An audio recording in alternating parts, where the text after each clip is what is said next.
bring yourself back online.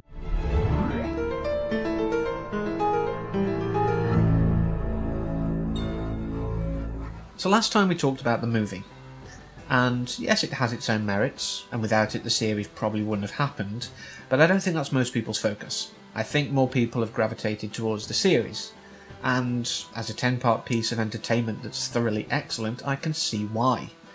The acting, the writing, the directing, the score, both the covers and the originals, everything came together beautifully, particularly the acting. Just absolutely excellent performances from just about everyone. I can't think of a bad performance off the top of my head.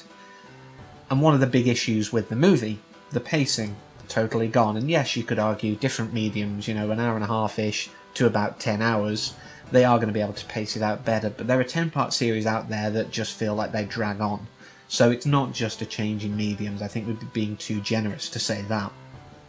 But the real question comes in how we look at it, how we analyse it, how we break it down. Do we rush out a 15-minute, half an hour, maybe a little longer video that still compresses everything into too short a time frame? Well, I think that would be doing it a disservice, and as you can probably tell from the title of the video, I've not chosen that route. Today we're looking more into the human element, before we look into other elements that make Westworld what it is. From the guests to the staff, what do these humans mean? How do they reflect the hosts? How do they work in this world? What do they give us as insight? And that's what I really want to look at today. Now, it could be argued that without humanity, the park is pretty pointless. And to that, I would agree, and I'd say thanks for watching, I'll see you next time. If I was someone else. That's not part of my character, that's not part of my narrative, I guess you might say. There's a lot of detail and nuance in the humanity that we're presented with, and I really do think it's worth looking at deeper. But one of the big questions, I think, before we cover anything else, humans, hosts, whatever, is who is the park actually for? Now, you could argue that it's for the guests. They do indeed pay 40k per day for the privilege, heavily inflated from 1973's 1k per day. And that privilege is, to quote the tagline, to live without limits. So yeah, it's surely a majority rule, there's going to be more of them than anyone else, surely. So yeah, it's for them. Well, I don't think Ford would agree, looking at it in universe. And I'm not even sure if I agree. But yeah, looking at it in universe, I'm not sure Ford would agree, based on some of his comments that we'll get to in a while. But would Delos agree? Well, they're getting the money from them every day, but as we learn, it's only really because one man has had a 30-year crusade to keep it open to get the answers he wants. Otherwise, it's losing money. We learn that. It's losing money hand over fist. This is not a viable venture for them.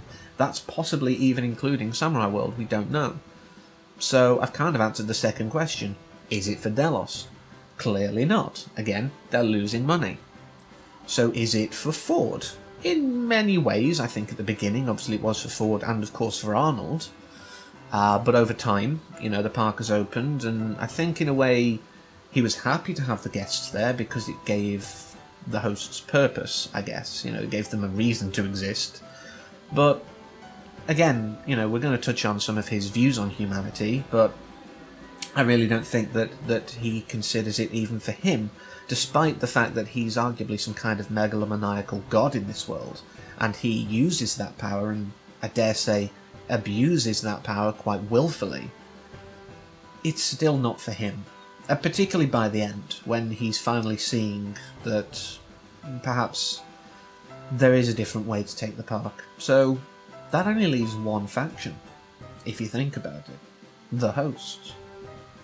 We learn, effectively, right at the end, in the Bicameral Mind, the episode, he's leaving it to the hosts. He's letting them decide their own fate. But I'm really getting ahead of myself, because this is meant to be about the humans.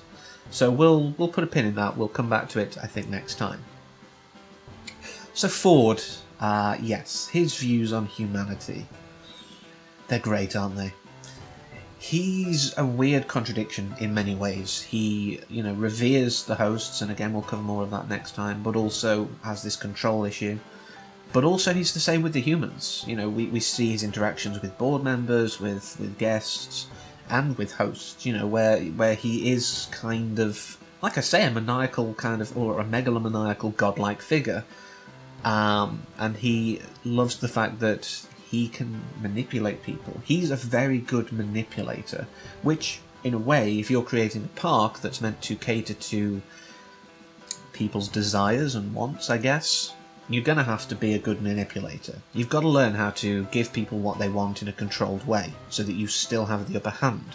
I think one of the best pieces of evidence of Ford's disdain for humanity, for want of a better word, comes in episode 7 and his whole bit, what I'm calling the peacock speech. I read a theory once that the human intellect was like peacock feathers, just an extravagant display intended to attract a mate. But of course, the peacock can barely fly. It lives in the dirt, pecking insects out of the muck, consoling itself with its great beauty. So yes, like a peacock's feathers being useless for flight, our intellect is nothing more than an elaborate mating ritual. I think it's a perfect encapsulation of his feelings towards humanity. And I get the feeling that this isn't just a new thing with him, and it isn't just an age thing either. I think he's always been a little bitter, if not just cynical maybe. But over the years he's fine-tuned it. It's become less a blunt instrument of cynicism against the world, into something more like a stiletto dagger. Over the years he's fine-tuned it through his manipulative skills to be able to use it very adeptly, and to really get a good bead on humanity. Again, the ability to manipulate, to give people what they want in the way that he's comfortable doing it. And I just think it's the perfect way to see his character. He distrusts humanity, and at least at the beginning almost kind of just puts up with the host, but I think he does soften towards them. He refers to them as a purer mind, but we're getting off topic again. I don't want to sort of talk too much about the hosts here, so I think we'll leave that there with Ford, because I think the rest of his story is very host focused. So, who else has a lot of dealings with particular hosts and is a very interesting reflection of humanity in this series? It'll come to me. I'm getting the picture of a hat. The man in black, that's it, our good friend William, don't call him Billy. He's a very, very interesting character, because of course at the start we just think he's this very antagonistic evil man. Again, black hat, it's a classic trope of westerns and other media. It's become a term for the bad hackers. You get white hat hackers now. So it's a very, very good trope used well. We think he's just a bad guy, but as we learn, he's a tortured soul. When we first see him, he's very violent, he's willing to torture, he's just evil, for all intents and purposes. He could easily be classified as simply an evil man.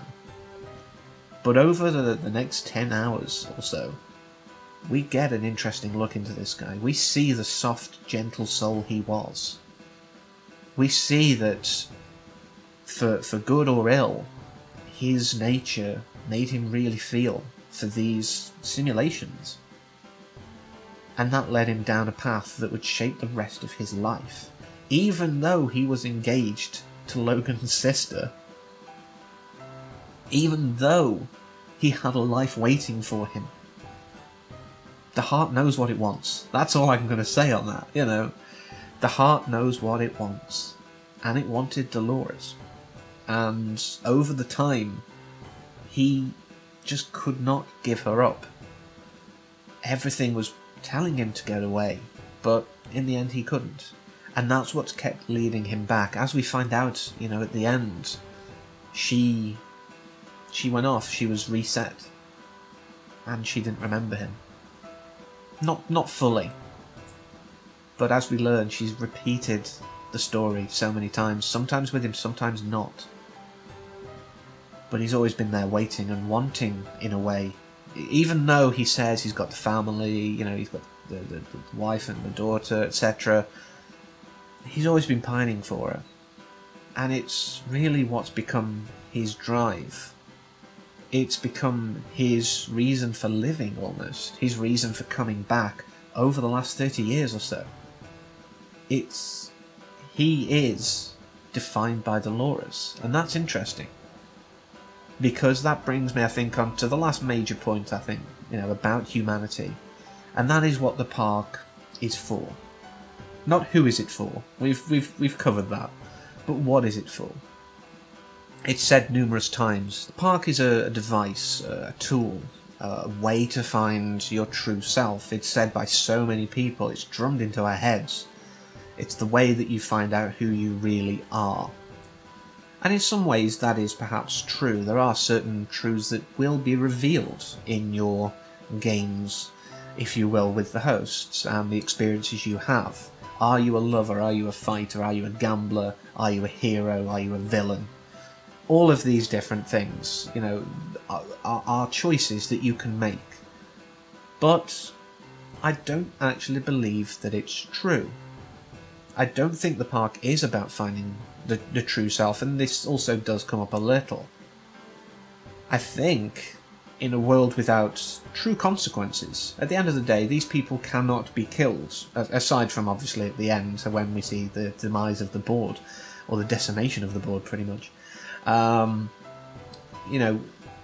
Without true consequences, without being able to be killed off, without being able to suffer the real bad consequences of your actions, I don't think you can try or find any true self inside you. It's almost like an existential nihilism. There is no point. This is the core tenet of existential nihilism. Whilst existentialism is that there must be a purpose to life, this is its polar opposite. And I really think that that's what the park actually embodies. There is no point. There is no purpose. There's all these distractions, all these games, all this fun to be had. But it's all distraction. It's nothing. It's pointless. It's a void. It's a nothingness for you to just let loose in. You will not go home as a hero, as a gunslinger, as a gambler, as a villain. You will go home as the same person who got on that train. Because there is no purpose. Whilst people are flocking to find it, they will never get it. Because we need to learn from our mistakes. We need to learn from our actions. And this doesn't give us the way to do that. The world resets. There is no true consequence. And this, I think, is really Ford's mindset also. Coming back round to him for one last go, I think he is an existential nihilist. He doesn't see that there's a purpose. He doesn't see there's a grand plan. This is why he thinks so little of humanity. We are simply insects crawling to get out of the light, or to get into the light, depending on our preference. But at the end of it, that's all we are. We eat, sleep, and die. That's it. We are nothing more than just an existence for however long we're here, and we may leave a small legacy. That's the true nature, I think, of Ford, and the true nature of the park. It's not finding yourself, it's finding a distraction from yourself. But the hosts are a very different beast, for want of a better word. I think they embody the opposite. They embody an existentialist view. But I think we've discussed enough for today. So until next time, I wish you a deep and dreamless slumber.